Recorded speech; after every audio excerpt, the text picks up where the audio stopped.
Hi, and welcome to the Random Hour. I'm your host, Kyle, and as usual, I am joined by Devin of More Sports, who is currently chugging a Powerade. And today we have a special guest, Jason Anthony. Would you like to introduce yourself?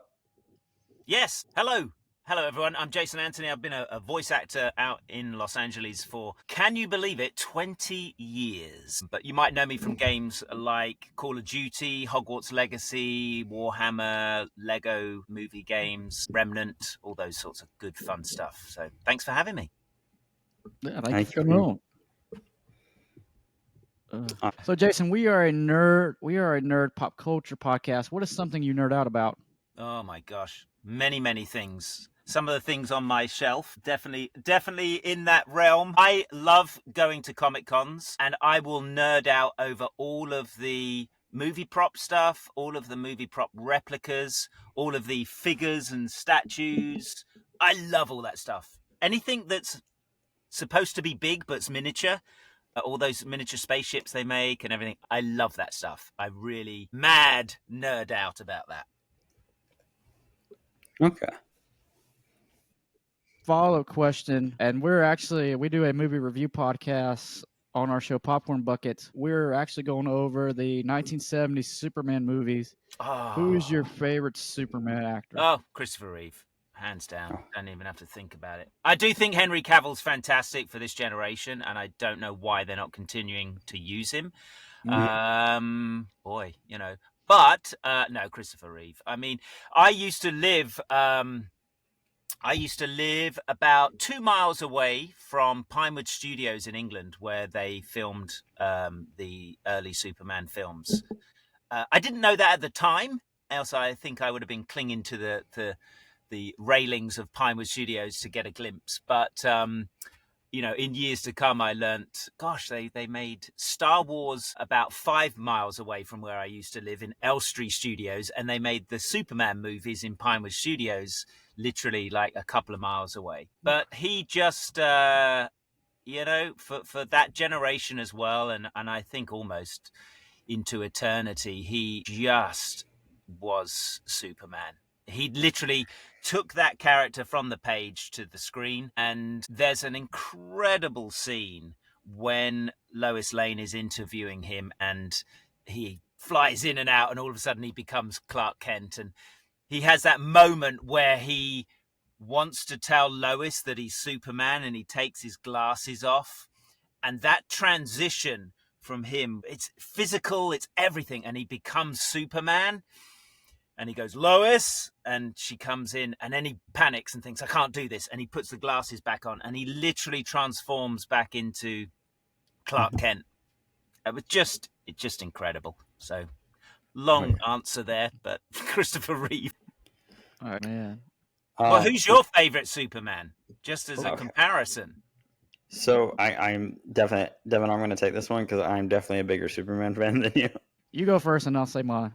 My favorite live action is Brandon Roth from Superman Returns. Even in like other stuff he does a really good job at being the Boy Scout, and he's in Legends of Tomorrow, which is a spin-off show from the Arrowverse with a bunch of like mixed match characters time traveling, and he does a really good job at playing the Atom, but he also comes back as Superman.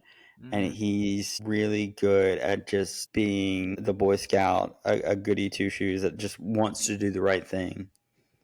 And he does a really good job in the movie as well, where he's just, I don't think the story is as interesting as some of the classic Christopher Reeves, but I enjoy his. And then for voice, I always picture the one from the animated series. Yes, when I read the comic books, that's the voice I hear. Yes, yeah, definitely. For mine, I would say for animation, the same one, the Superman animated series from the 90s. And the live action, this is going to be a shocker just because I enjoy the overall plot. I enjoyed Smallville's version a little bit because you get to learn who Clark is and he makes all these trials and tribulations. Just like in the first Christopher Reeves Superman, you see that too. Yeah. As well. I'm very interested to see what they're going to do with this reboot. I know they're going back almost to like that the classic first comic book of Christopher Reeve on that front cover, Christopher Reeve Superman on that front cover. Mhm. Yeah, it's just going to be very interesting. I know they're going for a real retro-y 30s, 40s kind of feel look. Yeah, I'm not going to bash the door down to go and see it, but Mhm. it's definitely will pique my interest to see how are they going to respin this. Because remember, Mhm. they've also got in mind as well, just like Marvel, that they want to incorporate a new Justice League as well. So if you're going to revamp one character, it's got to follow suit with every other character in the DC universe. So it's just going to be interesting all round. I don't think Gal Gadot's going to be coming back as Wonder Woman either. They've all done a terrific job, but I think this is definitely a sort of cornerstone of a new DC era. So we'll see. We'll see. I've always thought that with like movies and stuff, a lot of times, sometimes you don't get like a series. Sometimes it's just the experience of the movie. Yeah, Um, I like sometimes I like the one offs, and then sometimes I like how it builds up amongst movies. yeah, yeah. And that was just what was so interesting when Marvel, they made the Iron Man. The Iron Mhm. Man was really just, they wanted to reboot the Iron Man character and make money off of, the toys and the merch and everything. And then that just blossomed into another Iron Man movie. And then, of course, the whole expansion of the Marvel universe, which just worked. I mean, it was beautifully executed. The finale, Endgame, was just probably one of the best films for pure entertainment I've ever seen. It was just incredible. So it'll be interesting if DC are going to try and do something similar, or if they're just like, yeah, we're just going to make one-off movies. I doubt it, though. I don't think we're Mhm. in that age at the moment of we're just going to Yeah. do one. No, they're always leave it open. So we'll see.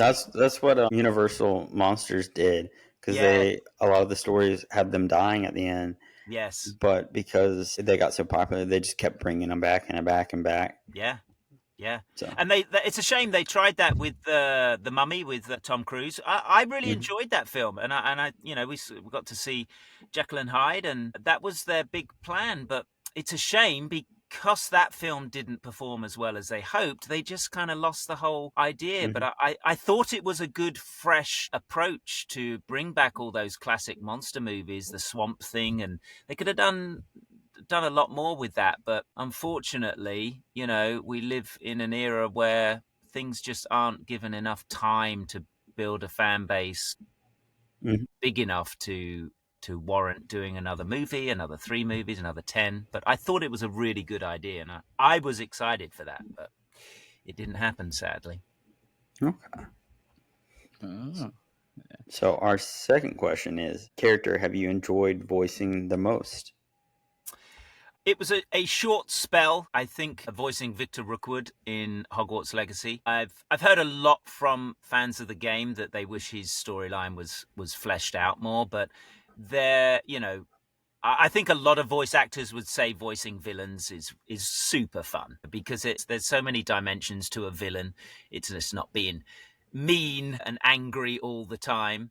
And I always had this kind of Lucius Malfoy kind of approach to Victor Rookwood, in that just that the sinister, eerie side was him always just keeping calm and collect, Mhm. but letting you know subtly, don't mess with me, kind of thing. And so, yeah, you can add all sorts of dimensions to a villain. So yeah, definitely Victor Rookwood. Okay. Nice. Let me ask you this: have you done the house quiz?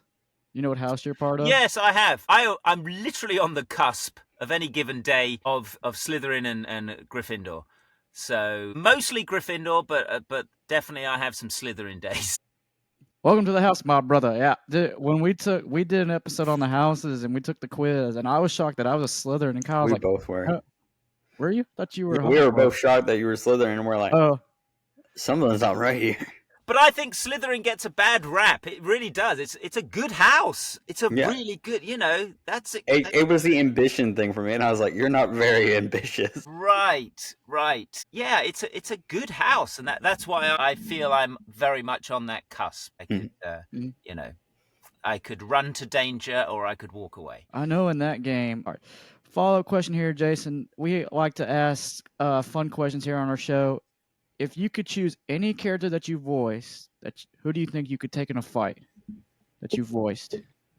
Who I could take in a fight? Yep. Probably Buck. Because I know where his battery pack is, and I'd just take his power away. He's got a little battery pack on his back, and the trouble is I play a lot of like wizards and henchmen and stuff like that, and SAS soldiers. So I'm realistic here. I'm not taking out Otter from Call of Duty anytime soon. Probably Brabus.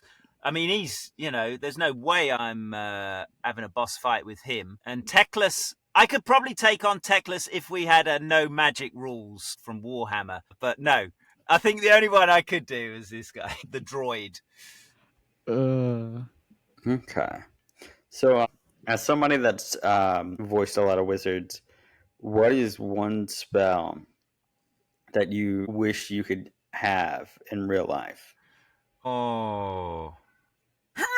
No, not that one. No, not that one. No, that one. No, not that one. Well, you're gonna laugh.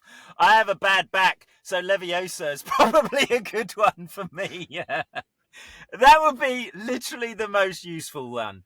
Leviosa. I'm always moving stuff. I've got a bad back from time to time. That would have saved. And you could make a fortune. Let's be honest. You could make a fortune if you could just Leviosa anything. What a great job. Like, we need the space shuttle moving from now. I got it. I got you. Where do you need it? Leviosa. Let's go. Where do you need it? So, yeah. I'm always start a moving company. Always thinking financially what's the most beneficial. Oh, yeah. Gosh, man. I know. That's pretty good. I didn't think of that one. You know which one I've really enjoyed? And I'm really bad at names, but I would want the fire one. Inferno? Incendiary? Incendio. Yeah, Is it Incendio? Incendio. Yeah. Ooh, okay. Like... a fire starter. Mm-hmm. That's just my go-to, because I feel like when in doubt, start a fire. Incendio. Well, what would you use it for, though? Yeah. I just... Like fireworks night? You'd be great for fireworks night. Yeah, we'll get Devon in. You don't need fire starters or matches. He'll just come in and you're good to go. Oh, okay. Yep. You'd be brilliant on barbecue night. Get Devon in. Get Devon in. He'll just stand there and flame grill your burgers like seconds. Yeah, but I have a grill. Doesn't matter. Devon's way quicker. See, I would go for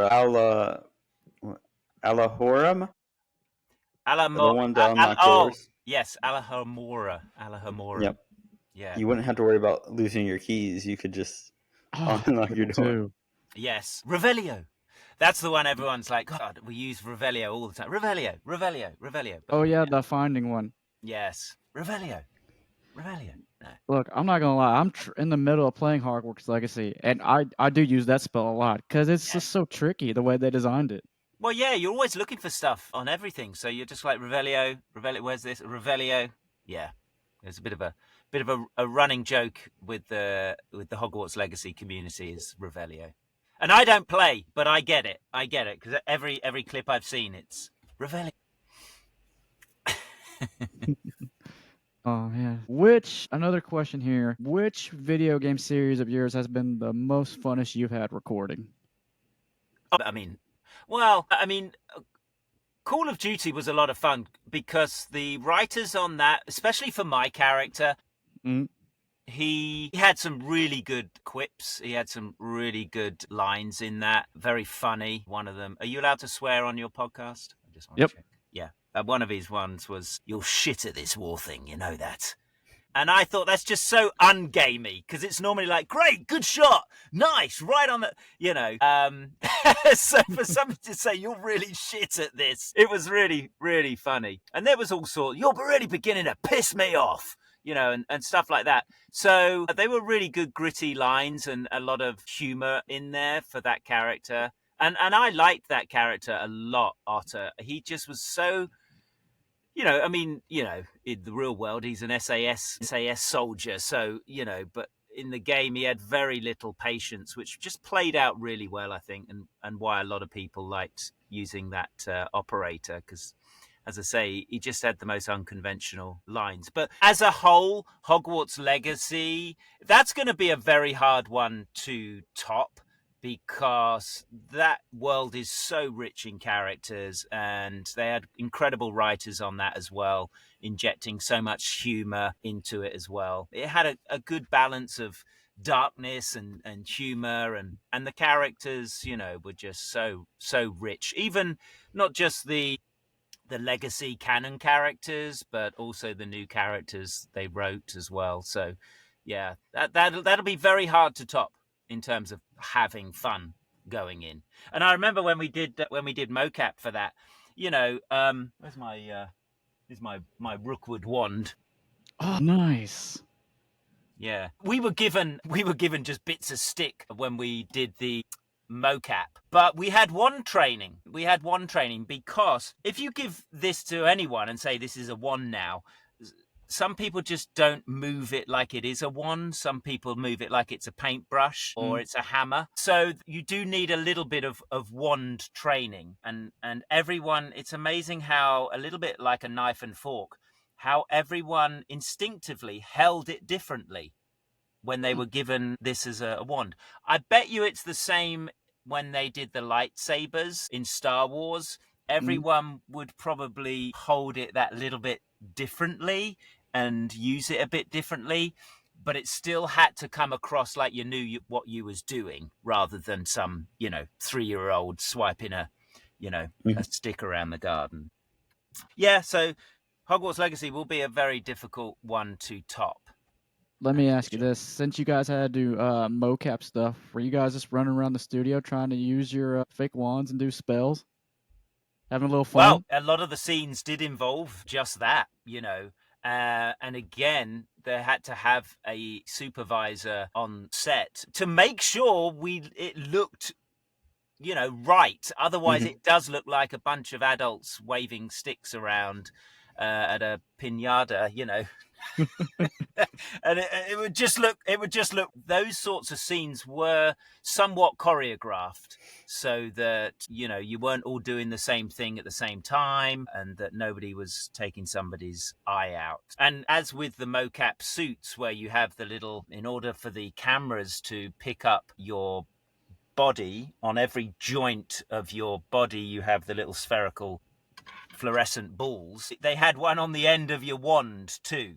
So you couldn't stab somebody in the eye, but just for them, for reference as well, they had a little, sphere on the end of your wand. So interesting stuff when you go in, but that was really, really fun. But of course, as with the game, those studios, those mocap studios, are very bland. There's not. It's all in your imagination. They only put things in there for reference points, so they only need a little bit of wood with a tennis ball on top, and that's a goblin, or that's your eye line. So it's very crude in there. The seating, everything. They don't need the details. It's not a typical movie set. Quite the opposite. It's about as rudimentary as you could get. So it's a lot of wooden crates and things, and door frames are literally just door frames. You open a wood frame, that's it. They don't even need a handle, a door, or any fascia on it. It's literally just a door frame that's moved in, just to get the motion right. Okay. See, I would think you would need the actual door to stimulate turning your wrist. No, everything's as basic as it needs to be. Oh, that's pretty cool. Yeah. You voiced a lot of characters in games. What is your favorite game to play? Well, I don't play any of them. I don't play any games. I think I would love to play Fortnite. Mhm. I mean, not to say I wouldn't mind playing Hogwarts Legacy too, but Fortnite, I because that's I think it's fair to say I get bored quite quickly, and I think I would need a franchise that is always having new stuff coming in. And I think I see that a lot with Fortnite, with with all the chapters and seasons coming in. They're forever creating new things, new skins, new characters, new islands. But I don't actually. My spare time now, if it's not would be gaming, I'm creating on TikTok. So I would have to carve out time from creating on TikTok to play games, and I'm not going to do that. So yeah, I am not a gamer, but I love the gaming industry and I love the gaming communities. So I'm almost a gamer. Okay. Not. Well, let me ask you this: if you could be a part of any animation or anime or TV show character to voice, what franchise would you choose? I mean, Star Wars has always been near and dear to me. I think it was one of the first films that really impacted me as a young boy. And so I always have that kinship to Star Wars and affection for Star Wars. I know, of late it's not delivered as we'd perhaps hoped, but Mandalorian was a fantastic series. So I would love to be involved in something like that, especially with Android voices and things. I definitely think that's a realistic kind of job for me that I think I would do very well if given the chance. But yeah, definitely, I think Star Wars is probably on the top of that list. Speaking of Star Wars, I didn't even write this question down. If you know it, since you are a big Star Wars fan, if you could create any color lightsaber, what color would you be? Ooh, I've got a green one because you have to have a green one. Mm. Yeah, I don't. You know what? I don't think I would mess with canon on that one. Okay. I don't think there's another color that I would want, because the green lightsaber for me is so significant. I don't think I would want to mess that up. And I really don't think, for me, there's a color that I think it needs to be either. Like, I'm not going to go and say, oh, yes, I would love a magenta lightsaber just because, No, I like my green lightsaber. I would stick with that. Okay. Let me ask you this: Would you be creative? Would you do a double blade one? Would you make it any? Would you do a certain style, or would you do just a single blade? Single. Yeah, traditional. Just like the one Obi pulled out of the chest and gave to Luke. Again, I just think, I'm very much, I like the classic design as much as I appreciated Darth Maul's saber. We'd never seen anything like it. It was like, oh my God, wow, oh, that's so cool, perfect. But no, for me, I think I'd probably lose a limb using that. So I think I'd stick with just the classic. It's okay, me too. I feel like I would accidentally stab my foot so many times because of how lightsabers are, and you click the button and what smells like. There goes your knee. I didn't even think about my kneecap. Yeah. Boom. Well, that's the least of your worries. Oh, Lord. No, we'd have to put you in that. Okay. If given the chance, would you return as Mr. Paramount? I'd love that. Yeah, I'd love that. We had that, we shot all those in one day. I had an incredible special effects artist work on the face. He did all the special effects for Frankenstein and the Joker. Jack Nicholson and Robert De Niro, and we went to Elstree Studios, and he did a face cast, which was it's pretty freaky. What they do is basically, you obviously it's like going to the hairdressers. They put a big pinny round you because it's very messy. They stick 2 straws up your nose, and they put a bald cap on you to keep your hair out of your face. And they literally then cover you in plaster of Paris, and they grease your face up, and they literally cover you in this fairly quick setting plaster of Paris. Then you sit there for a while, and it gets very hot, and hopefully they don't block your nose up. And then shortly after that, they kind of cut it in 2, and you lean forward and your whole face falls off, and they've got this perfect imprint of your face. Because I had a lot of prosthetic makeup on there, so I had they did cheek enhancements, big chin enhancement, and then they made me these giant teeth caps as well. And I know just the hairpiece for that was thousands, and it was a beautiful hairpiece that went up in this sort of spire up here. Yeah, I would love to come back. We were approached when we did that. We were approached by Kit Kat, and they wanted to use the character as the Kit Kat character. I don't know what he's got to do with chocolate. Anyway, but unfortunately the deal fell through because Kit Kat wanted Mr. Paramount to be in a red suit because of being a red package of Kit Kat, and Paramount weren't happy with that. They said no, he's in a blue suit, and that's, if you want to use Mr. Paramount, that's how you got to use him. So unfortunately there was no sweets candy out there with a blue wrapper, so that was the end of that. I'm like you, I have questions too, like Kit Kat. I would have thought Oreo, since Oreo's blue. Yeah.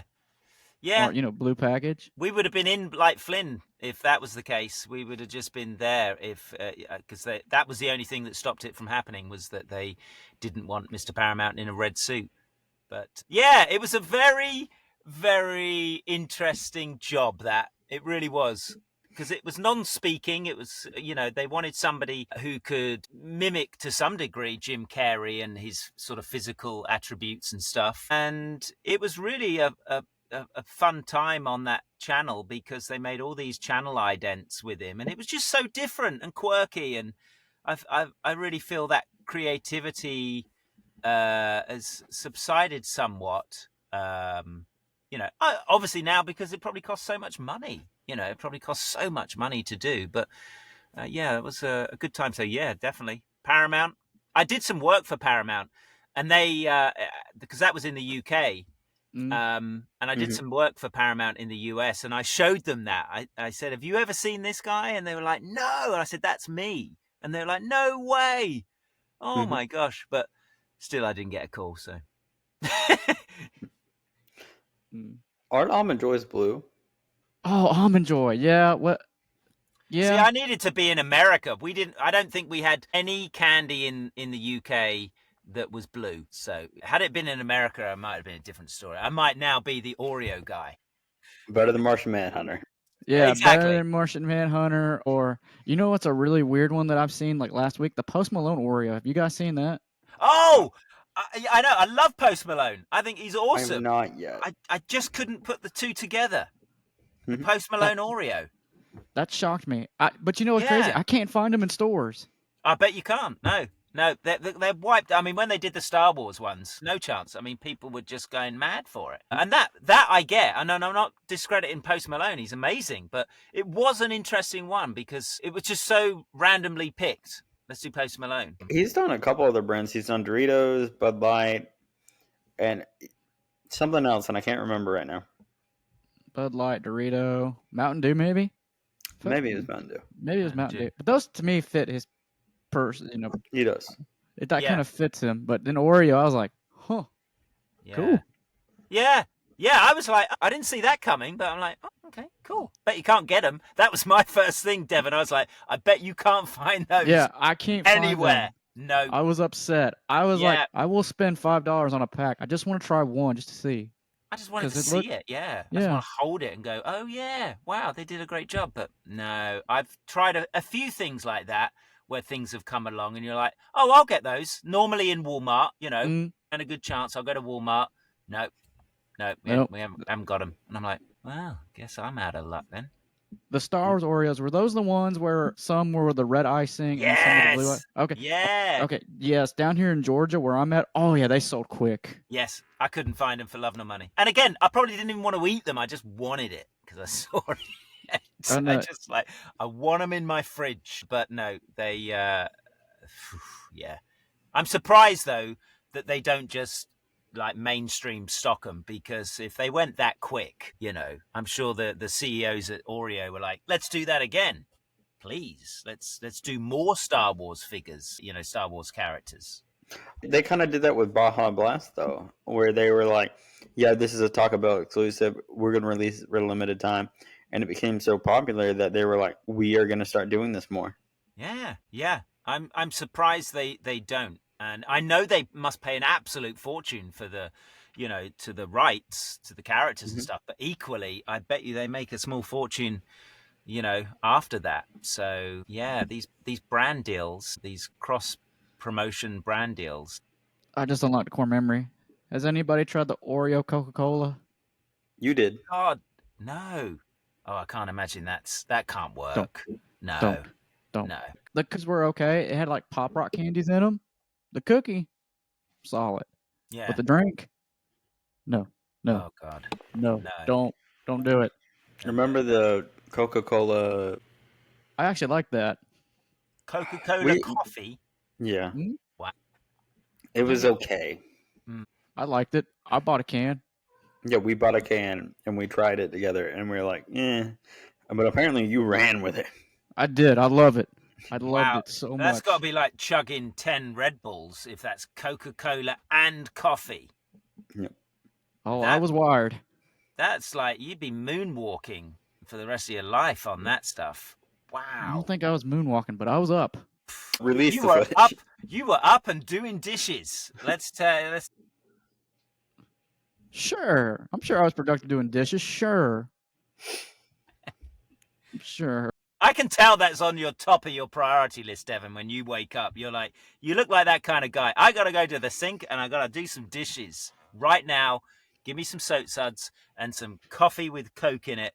Let's do this. Come Hey, on. hold on a minute, No. Devin. Megan's No. calling me. She's claiming BS. Yeah, my wife would disagree. She'd come to the door right now. Okay, That is a lie. Okay. I would also like to jump on this bandwagon because we were roommates. Okay. All right. Yeah. Sorry, Devin. I've totally ruined it for you. Yep. Trust me, dishes are not on my priority if I'm up. I shall make sure it's struck from your IMDb. Yep. Devin and Darn. dishes. No. Darn. Great. Now that's gonna be a tweet later. All right.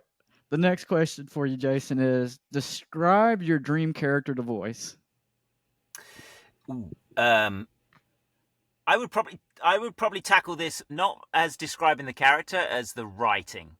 Mhm. Okay. I love comedy. I did stand up for many years, improv. I just love comedy. I love good comedy. You know, I always think of 40-Year-Old Virgin. What a great movie. So for me, I'm always attracted more to comedy. Having said that, I think if a really good kind of first Gladiator script came in with that amount of depth and passion behind it, I would love that too. So for me, it's never really about the character. The character just guides me on the voice, but performance-wise, I think I always look for really, really good, solid writing. And comedy is definitely something I'm more attracted to. Good comedy. So, speaking of comedy, Yeah. Jason, what was the highlight of your comedy career? I think when I became one of the highlights was when I became a regular at the Laugh Factory. When I got into the Laugh Factory out here in Los Angeles, you know, it's one of the big clubs. And when I, you know, got passed, I guess you call it, get passed at the Laugh Factory, and you're on their website, and you know, you get a little bit more stage time and things like that. That meant a lot. You know, those things are big out here. I never did get past at the Comedy Store. I did a lot of shows at the Comedy Store, and it's probably me. I just wasn't willing to put so much time into the Comedy Store in those really late shows. Mm. Very late shows. Oh, trust me, I know. Yeah. So improv as well. I did a lot of shows at the Improv. But for me, I met early on in my comedy career, I met Dane Cook and sat down with Dane Cook and had a chat with Dane Cook. And he was right at that pinnacle of his career. It was about 2000, and he couldn't put a foot wrong. He was, you know, top of the Billboard, top of everything. And his club was the Laugh Factory, you know. And so that one for me was like a real kind of accomplishment. For me, I went out on the road. That lifestyle for me didn't gel as well as I thought it would, because it took me away from my voice acting. Because as you know, Devon, you know, you leave on Tuesday, you arrive on Wednesday. You know, sometimes you do a show Wednesday, but definitely Thursday, Friday, Saturday, Yeah, and even Thursday. sometimes Sunday. Yeah. So, Yeah. you know, you're just away a lot. And, you know, so I really had to make a decision then. Do I really want to do the comedy, or do I want to be in town more so that I can audition and do more voice acting and stuff here? So, you know, that's a decision I made. And I don't regret it, because, you know, life on the road, it sounds great, you know, doing stand up and stuff, but it's tough. You know, it's tough because you're on your own most of the time, you know. Yeah. You know, you're stuck in a hotel room. Obviously, you don't have a car normally because you're just there for a few days. So, you know, you feel very isolated. And then, you know, at sort of 7:30, 8 o'clock, you're heading off to a comedy club, and you do, you know, at 45 minutes hour headline spot, maybe 2 shows in the night, and then you come home. It was like, So, you know, it was, for me, it was kind of like careful what you wish for kind of moment. But I absolutely loved the journey. I just wasn't so thrilled with the destination for me. I think the journey was fantastic, you know, doing all those open mics and slugging it out at the, you know, the Laugh Factory. I remember going in for the first time, and that's when I met Dane Cook. That was on my first time into the Laugh Factory, and I was like, whoa, you know, and you see Dane Cook up there slaying it, and you're like, oh my gosh, you know, and then casually you're just running into like Chris Tucker and, you know, Oh, nice. just incredible comedians. Dave Chappelle, oh my God, the amount of times you just sit there in the back watching Dave Chappelle for an hour or more, just freestyle. You know, there was a lot of really incredible moments in those comedy clubs in Los Angeles that you just money can't buy. You know, you just had to be there. You know what it's like, Devon. You just, you know, for comics, just to be sat at the back of the room watching these guys come in, and you're just like, whoa, oh my gosh, you know. But it's years and years of developing that craft, of learning those skills, of bombing on stage, of knowing how to deal with all kinds. Yeah. See, crowd work has become quite popular. Matt Rife, for instance, is just like a master of it now. And it's the reason it's so good is because when I started in 06, they, you know, video cameras, you know, everyone's had phones, but not as much as now. And no matter what you say to people, please don't film this, or you're not allowed to film this, or don't do that, you know, stuff can leak out very, very quickly. And crowd work is just a great way of comedians going up on stage, as Matt Rife is just a good example of, and doing, you know, half an hour, 45 minutes on crowd work, he'll probably never use again. Doesn't matter. Doesn't matter if you show it on TikTok. It doesn't matter if you show it on YouTube. It's not going to mess up your special that you've been working on, you know. So it's a good skill. It's a very, very difficult one. But it's incredibly good if, you know, you want to just have material to basically casually give away. Because you know what it's like, Devon, working on material, it's precious, you know, and once you've done a special, that's it. It's out there, gone, moving on, you know. Oh, yeah. So, I've got about, right now, I probably got about like 50 jokes. And last night for the show, I just did an open mic show and networked with some comedians down here in Jacksonville. And I wrote 10 new jokes. So I'm like, all right, cool, another 60. Because the longest set I've done right now is 20 minutes. Mm. And that's That's pretty good. Whew. Yeah. 20 minutes. I mean, as you travel around the country and as you travel around the world, I've done stand up in Europe and the UK and all over America. You start to realize, some of your stuff just doesn't resonate in other countries. So, sometimes doing a 20-minute spot, that can be a long 20 minutes. So if you can lean into crowd work, is even better there, because not all your material is going to hit everywhere in every different culture, even in different states. A lot of my comedy was based around living in LA. So Right. I realized once I went out on the road, I had to have a much broader, a broader sense of what would be relatable. Oh yeah. Oh, I've learned that because I'm primarily in South Georgia doing this in Florida. When I do have the chance to go up to Atlanta, oh man, the Atlanta crowd does not like you making fun of their city. There was one comic, and Yeah. Kyle was at that show, and he can vouch for you. You make Yeah. fun of Atlanta, and it wasn't me; it was some other comedian. A lot. See, something I've noticed that we were actually talking about this before you hopped on. We were waiting on you. A lot of times you just have to read the room, which it comes in handy not coming first in the lineup or so. But Yeah. you can see what works with the crowd and what flows and what doesn't, just based on how the interactions of other. Yeah, I always refer to stand-up comedy. It is the sharp, pointy end of entertainment. There's nothing more. You could be a bad singer, right? Mhm. But at Mhm. least you've got a backing track that's in tune, right? Hopefully.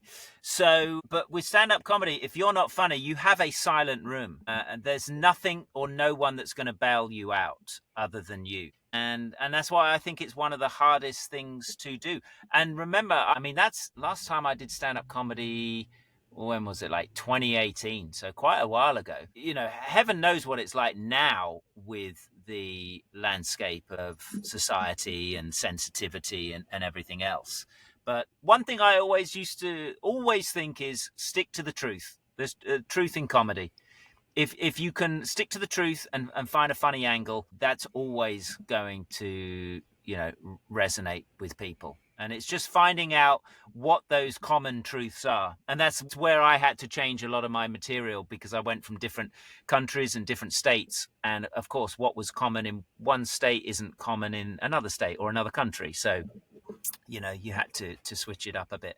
Yeah, it's invaluable experience. A lot of people ask me about voice acting. How do I get into voice acting? And that's one of the things I always say, like, get into any kind of performing arts, improv, stand-up comedy, acting, because they will all play into a successful career, into a more broader performance. It gives you more tools to fall back on. And there's, as I say, when those comedy roles come along, you need to recognize in the writing where that comedy is and how to pull that comedy out. Okay. Interesting intersection into our conversation. Oh yeah, on this show, you never know where we're gonna go. Yep. I was gonna think of an example, but I just blanked. So. Gosh, we've had so Kyle, many. we'll fun give you the interviews. red light. We'll give you the red light. We'll get you off stage. Coming up next, great comedian coming up next. You've heard him before. He had one bad set, one good set. He's all right. We're all right. Devin, get up here. Oh boy, let's go, man. As I'm sitting in the back. All right, one shot of Crown real fast. Shot. Let's go. That's it. That was one of your mistakes too. That too. I did a Red Bull. I was going on at the Hollywood Improv. I did a Red Bull because I thought it would give me energy, and I forgot my entire set. Oh, I've done that too. Don't worry. Just left the building. I got up there. Hey, what's up, everybody? I did my first joke, and then the whole set left me, and I was like, oh my god, that was painful. Oh my gosh, the second time I went and saw you, there was one guy. He was so ready, and he. Oh, he was drunk. Oh my god, yeah. No. He was. He got a little too drunk, and he knocked over his water, and he dropped all his notes, and he was like, "I'm so sorry." He was just having a really bad time, and I was like, he probably would have been a lot better if he was just. He's like, I overestimated or underestimated more this one drink. I'm so sorry, guys. It's a big ask. Mhm. You know, most people wouldn't. I think I remember Jerry Seinfeld saying this. In a list of things you would rather do, people would rather be in a coffin than go up on stage and do stand-up comedy. Like, people would Mhm. rather die than do stand-up comedy. Like, it's a huge ask. A room full of people and an empty stage, nothing to support you other than that microphone and your thoughts and your material. And the expectations are, you have to make me laugh. You're not there Mhm. to just chat. You're not there to sing a song. You have to make me laugh. And consistency too. Mm-hmm. You can't just have a big laugh and then talk for 5 minutes. You know, you have to, every 15 seconds, boom, laugh, laugh, laugh, laugh, laugh, laugh. So it's until you've done it, you don't realize how difficult it is. Yeah. Because the irony is, when it goes well, it looks easy. Mhm. When you these experienced, veteran comics, Dave Chappelle, makes it look so easy, but he's been doing it his whole life, and people think that's the mistake. People think he's just up there talking. He's just up there having a good time. But my God, the hours behind that performance. Oh yeah. My first set, my wife actually motivated me to do it, and my first set was okay, but I did learn that I need to spend, like, if I have a show in a week, I probably spend on average at minimum 5 hours a day on material. Mm-hmm. Because, like you Yeah. said, if I know the area, like I said, I have a drive with all these jokes. So, like, I'll just give you an example. So I'll just say, for an example, like, I've got a big show coming up April 5th. So I'll be like, Tipton Theater, 20 minutes, right? And I'll just go through my notes. I'll be like, okay, I've been at this venue before, and this joke's popped off. So, like, it's like you said, it's a lot of preparation. Yeah, and 20 minutes it's a long time on stage. Oh God, yes. And then when you jump to doing an opener for half an hour, and then you jump to headlining for 45 minutes to an hour, it's night and day. That is like putting an astronaut suit on and walking on the Earth as an opener, and then sticking that same astronaut suit on and walking on the moon to be a headliner. It is poles apart. To sustain an audience like that, because you can't peak too soon, you can't laugh them out. Mm-hmm. I've seen comedians do that. Top comedians, where they're so freaking funny, within 20 minutes, the audience are knackered. They're laughed out. They're enjoying it, but they're laughed out. So it's a whole pace of it's like writing music comedy, stand-up comedy. You can't pound it right at the beginning and everyone's like, oh my God, I can't. And then you've got another 20, 30 minutes and everyone's like, oh my God, I just need a rest, So it's fascinating. As you can tell, I can talk about stand-up comedy all day. Yep. And Carl says, please don't. Please Now, here's don't. the thing. His first show, I was not there, but I was there because I was on the phone with his wife the entire time.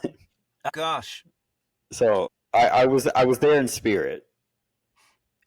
Is this news to Devon? Does he know this? No, I think. Yeah. No, because I remember Kyle and my wife were like, "Are you good? You good?" Because my wife didn't know my set at the time, and he called Kyle to ask. She was like, "Do you know what his set's like?" And he's like, "No, he won't tell me." No, and I was like, is he okay? We were worried if he was going to be okay because we were like, we don't know if he's going to do good or not. We are just wanting to support him, like trying to be good friends or a spouse.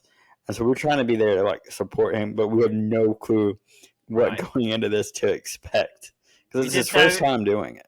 We didn't know how much material about his wife was in his set. Yeah, we didn't know that either. Oh, my best joke, and I don't think it's posted on my TikTok. I think it's posted on my TikTok. You'll enjoy this.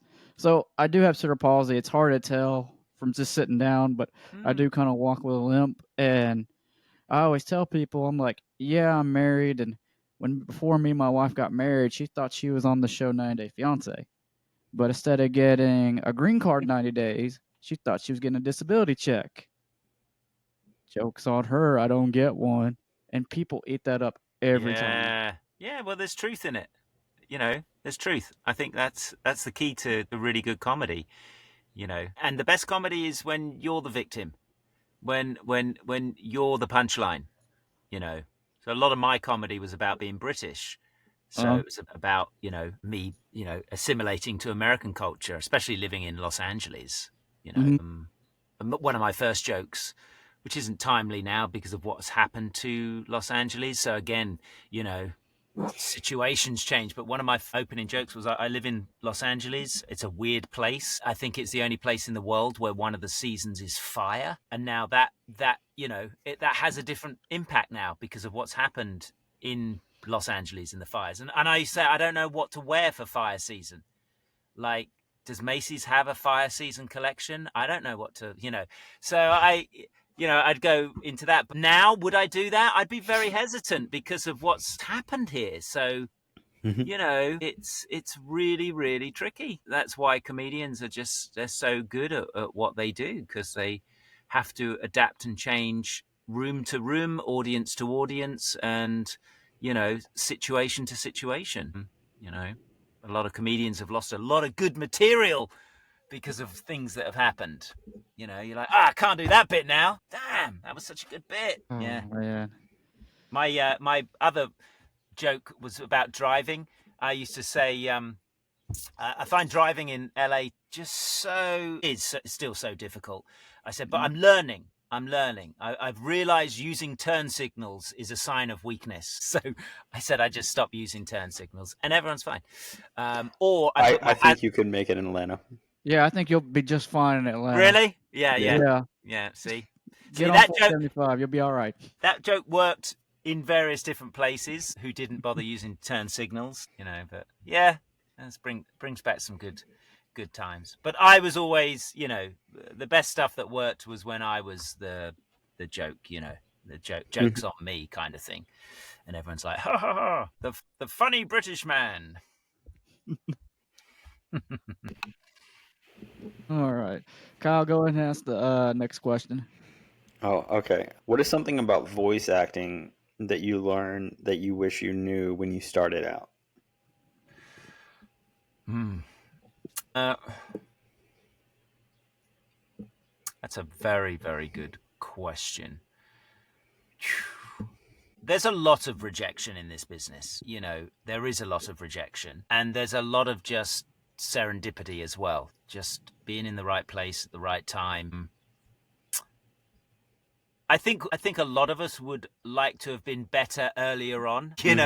I think it's the same scenario that I found with stand-up comedy. Is I'd done it 6 months and a year, and I was like, okay, I want a headline now, and I'm like, yeah, in your head you think I'm ready, and you're like, no, there's no way you're ready. And I know I had some opportunities earlier on in my career, and I wish I was better early on. But that's just circumstances. That's just how it is, because the industry's changed a lot. In 20 years, the industry's changed a lot. So it's a caution to me, and it's a caution to anyone out there thinking about getting into stand-up comedy or voice acting or acting. There's never the best time. It's that whole thing, don't let greatness get in the way of doing a good job, right? You can wait forever and go, oh, I'm not ready yet, I'm not ready. At some point you just got to jump in, of course. But I think there is definitely a case where you can jump in too soon and you're just not ready. So I probably would have liked to have taken more acting classes and understood the dynamics and craft a bit better, like I do now. But that's just a time factor. So yeah, that's the only thing I think I would tell my younger self. Okay. Yeah, but other people thought I was ready. See, that's the other thing as well. Especially being British in America. A lot of agents, they listen to your accent and they just think, oh my gosh, it's so Shakespearean, and wow, you must be an actor. And they thought I was ready. But I just know I could have done a better job, than I did. So yeah, that's the only thing. Okay. Okay. What has been the most challenging role for you in your whole career? The most challenging role. I think generally commercials seem to, yeah, I know, probably not expecting that. Commercials are challenging. The less words you have, the more challenging it is. And I find this more so with commercials, because you'll go in to do a commercial and there's often only like a couple of lines, even sometimes a line, right? And so you'll go in, let's say it's for a Swiffer commercial, and the tagline is, "It's the Swiffer way to dust," right? And you'll go in and they'll go, "Okay, here's the spot and here's what," okay, great. All right, off you go, and you'll go, "It's the Swiffer way to dust." And you can see this level of anxiety of like, well, that sounded good, but it's his first take, so we can't accept that. They wouldn't. They've got all these execs in and creatives. So then you get this, yeah, that's really good. Could we try it? Just try it, just sort of matter of fact. Yep, okay, all right. And then you go in again, the Swiffer way to dust. Oh, and then somebody go, oh, I like that. And then somebody, oh, well, yeah, maybe could you do something in between? And then you get this situation of too many chiefs and not enough Indians kind of situation, and everyone wants to say, do it this way, do it.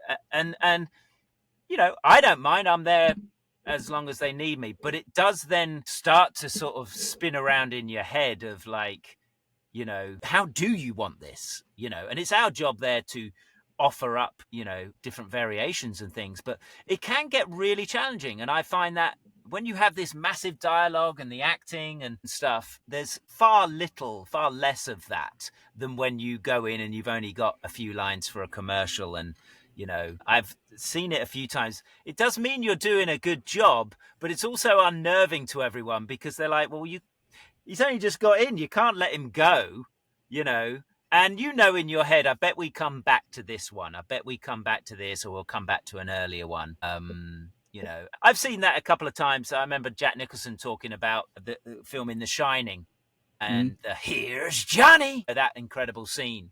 And I think they did that like 24 times, and Kubrick ended up going with his first take. Yeah. So, and it probably happens more often than not, but definitely that for me is challenging. There's not an infinite amount of ways you can really deliver a line, to some degree, but for it to make sense, there's not an infinite amount of ways. So yeah, that's can be quite challenging for sure. Okay. What has been your most fun commercial to create? Oh, I just did it. It was the best commercial. I'm not sure it's going to play in the US. This was for the UK. Lipton iced tea. Actually, there's two. I will tell you two. Lipton iced tea. They are coming out with sparkling Lipton iced tea, and they wanted to voice dub two actors in their commercial, but they're just speaking in bubbles. So I spent an hour in a studio, tapped into the UK, just doing this. Doing that for an hour. Yep. It's unbelievable. And they loved it. And there was another actress in there that I was performing with. And yeah, that's for Lipton's iced tea. So that's just so much fun. You're just like, I can't believe I just did that. And then I did a Pepperami commercial, which is a very famous brand in England. It's basically a pepperami sausage. So it's one of those sort of meat sticks on the go kind of thing. Oh, okay. But it's been in the UK for decades. It's a really, really strong brand. And they have a character called Meathead. And he talks like this because he's absolutely mad. Come on, finish me off. So they made this sausage into a character. And for this commercial, they were introducing two new characters. They were introducing a chicken flavor and a beef flavor to add to pork. So I came up with two original voices for the beef. Beef was all down there. beef was very deep, like that.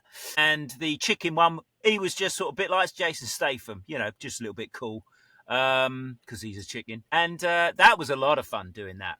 That was a lot of fun. And I think we literally went through my entire repertoire of voices to find which one they liked. We even did a little bit of Michael Caine. We did a little bit of Michael Caine in there, but they did not like that. So we just had so much fun in that. So commercials can be a lot of fun. They really can. Really can. And they come out quick too, which is, for us actors to have to wait years and years for stuff to come out. Commercials are really great because you're often the last person in. And, they come out really pretty quick. So you're like, hey, I can see it. Okay. Awesome. That's pretty much all the questions we have. What? That's it? Jesus. Yep. I've come all this way for this? Unfortunately. But where can the people at home find you and your content? Oh, good question, Kyle. Thank you for asking. TikTok. TikTok is my go-to, and it's at the Jason Anthony. And I try and post nearly every day, depending on workflow. But yeah, I love TikTok. It's just been a great platform for me. I do put material on YouTube as well, but it's normally the same stuff. So TikTok, the Jason Anthony. Okay. Awesome. And as always, guys, you can check me out on my podcast, the More Sports Podcast, the sports podcast for everybody, as well as go watch our movie review podcast, Popcorn Buckets, where we review a movie every Sunday. And no, Kyle, we're not reviewing Popcorn Buckets itself. Stop asking. He's been asking for weeks. I'm just really a big fan of popcorn. Especially the toffee popcorn. Who doesn't like toffee popcorn? Mind you, it does pull your fillings out. So. Oh, yeah, it does. And hey, don't forget to subscribe to our YouTube channel, Random Incorporated, where you can watch the video version of this podcast episode, as well as all the awesome guests we've had on our show this year. And hey, follow us on Instagram as Rendo Bucket Boys. And hey, we're on Twitter as Rendo Corporate One. Jason, do you have any last words? What's your movie recommendation for this week? For this week? Hold on a second. That's a good question. Thank you. I feel like it is November. Oh, that's 2026. Yeah, we're already working on 2026. Jeez! Wow. Aliens, 1986. Oh, I was sort of thinking, say Romulan aliens, like the new one. Oh, Aliens, as in 86 Aliens. What a great film! That's coming out tomorrow. Wow. Okay. Yep. I'll be interested what you guys say about that. Oh yeah, we may get angry emails. Oh, we're definitely gonna get angry emails. It's just gonna be from Jason. It's just I did not like this episode. I strongly disagree. Strongly disagree. I'm sorry. I like how because we recorded so much in advance just to balance everything out. Because there's sometimes early February we recorded Bride of Frankenstein, and Kyle was at his old job. He was on break, and I'm like, when it came out and I was posting it, I was like, yeah, we just did this the other day. Wait, why is he at work? Oh, we did this months ago. Yeah. Go. Yeah, big dope. Oh, sometimes it's funny. I'll forget what we'll review because we just stack on top of it, and we're recording other episodes. My sport podcast, or I'm on the road doing stand up, and then I'll get a notification that so and so's released, and I'm like, I forgot we did that movie. Yeah, it can't be a good movie if you forget about it. That's not true. He forgets almost all of them. Sorry, Devin. I try to bow you out, Devin, but it's just you, mate. No, I am so bad about it because I'm just like, oh, that did come out today. Thank goodness. God damn. Yeah, he doesn't remember Twilight. Oh, I don't. And my wife's like, can y'all please revisit Twilight? And I'm like, good for you. I mean, what? Who said that? You forgot Twilight? Never seen it. Never seen it? No. You ain't missing much. No, we watched it on 2 times speed, and we're like, dude, the pacing did not change. It did not. No. Gosh. Didn't they make 3 of those? I think they made 5. 4 or 5. We reviewed them all. Whoa, back to back. Guys are brave. Mm-hmm. Wow. Okay. Well, I like the fact that you're going back, some retro stuff, some 80s sprinkled in there. I respect that for sure. Well, thank you, gentlemen. Thank you. And I wish you a safe onward journey. And thanks for having us on the show. Okay. And that's it.